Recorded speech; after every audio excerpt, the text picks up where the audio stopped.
All right, let's get into it. We're about to unpack one of the most disturbing and, frankly, complicated scandals of our time. It's a story that kicks off on this beautiful, sun-drenched private island, but it quickly spirals into a really dark world of power, abuse, and secrets. Secrets that are still being fought over to this day. So back in 1998, this guy, Jeffrey Epstein, buys a 75-acre island in the Caribbean, Little St. James. I mean, to the outside world, it looked like absolute paradise. But the locals, the people who actually lived on the nearby islands, they had a very different name for it. They called it Pedophile Island. And there was a terrible reason for that. And you can really see that two-faced reality right here. On one hand, you've got this postcard-perfect paradise. Luxury villas, incredible beaches, a private helipad for all the wealthy guests flying in. But then, there's the other side. It was a prison. A literal prison where girls as young as 12 were trafficked, abused, and trapped. Some even had their passports stolen so they had no way to escape. So, who was the man at the center of all this? Well, Jeffrey Epstein wasn't born into this world of incredible wealth.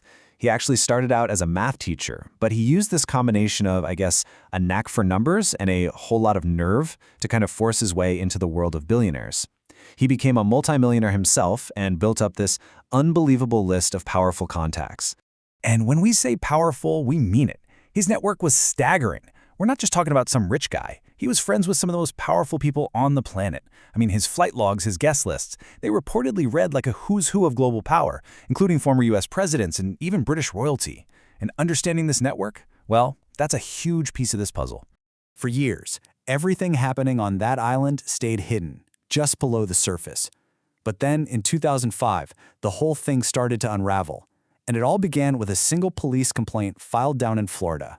That one complaint set off a chain reaction that exposed a horrifyingly organized system of abuse.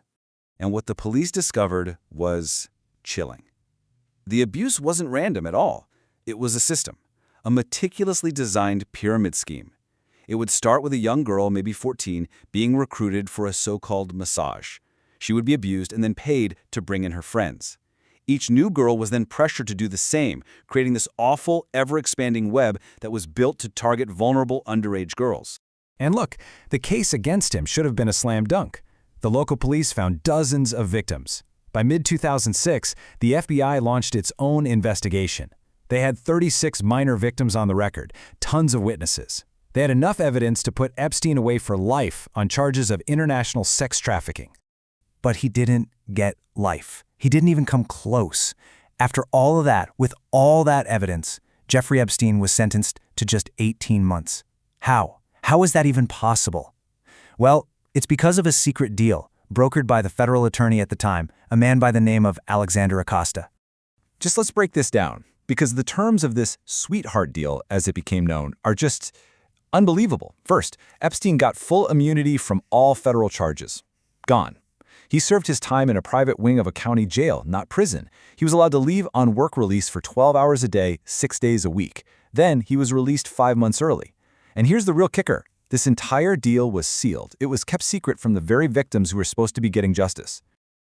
So, for years after he got out, Epstein just went back to his life of luxury and power. It really seemed like the story was over, like he'd gotten away with it. But one person, an investigative journalist with the Miami Herald, she refused to let this story just stay buried. Her name is Julie K. Brown. She worked for the Miami Herald, and she spent years digging and digging into this case. Then, in 2018, she published a bombshell series called Perversion of Justice. It laid out the whole secret deal, all the failures of the system that protected Epstein. It wasn't just a news story. It was an explosion that caused a massive public outcry. And her reporting had real-world impact. Her work helped identify over 80 potential victims, and the intense public pressure she created basically forced prosecutors in New York to reopen the entire investigation. And this brings us to the next wild chapter of this story. The case is back on, and feels like this time justice might actually be served. But then, the story takes a turn that I don't think anyone saw coming. So, in July of 2019, Jeffrey Epstein is arrested again, and this time it was different. The charges were serious, and there was no sweetheart deal on the table. He was looking at the real possibility of spending the rest of his life behind bars, up to 45 years. Okay, so let's just pause and recap the timeline to see how we got here. The first investigation starts way back in 2006. Then comes that secret deal in 2008. A whole decade later, in 2018, the journalist's report blows it all wide open again.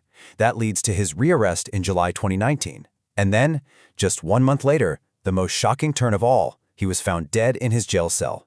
Now, the official story was suicide. But that explanation, it satisfied almost no one. The circumstances were just too convenient, too suspicious. This phrase right here, Epstein didn't kill himself, it became this viral slogan, basically a shorthand for the widespread belief that he was silenced to protect the powerful people whose secrets he knew. You might think his death would be the end of it, but in a lot of ways, it was just the beginning. The focus just shifted from the man himself to the secrets he left behind, his files, his calendars, that infamous black book. A massive political and legal battle started over whether these documents should ever see the light of day. And that really became the central question that's been driving everything since. What exactly is in those files? What names? What crimes? And maybe most importantly, who is being protected? Now, a lot of the documents that have been released look just like this, heavily redacted. These big black bars, they're really a symbol of the secrecy that's still wrapped around this case. According to our source, this specific document shows a report from a limo driver to the FBI way back in 1995.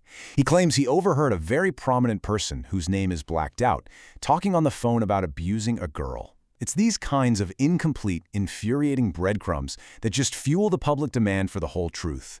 Okay, and I have to be super clear here. The source material that this explainer is based on presents a speculative narrative about what the files could reveal. This is the source's projection, not established fact. So in this speculative version of events, some files get released, and Donald Trump's name appears multiple times. There's a mention of an email, supposedly from Epstein, claiming Trump knew about the abuse and stayed quiet. The source even talks about a letter signed by Epstein that implicates the person who was president 2019. Again, this is all speculation from the source material. So even though some pages are trickling out, we are nowhere near the end of this story. What's been released is just a tiny fraction of the total. It leaves all the biggest questions unanswered and keeps everyone guessing about what the full truth actually is. And just to give you a sense of the scale we're talking about here, the source estimates that there are over 1 million documents related to this case that still haven't been made public. 1 million pages of potential secrets, names, and evidence, all still hidden from view. And that leaves us right here, with this final, haunting question. We know about Epstein. We know about some of the people in his orbit. But with so much information still under lock and key, the biggest mystery remains. Who else was involved? And will we ever actually know the full story?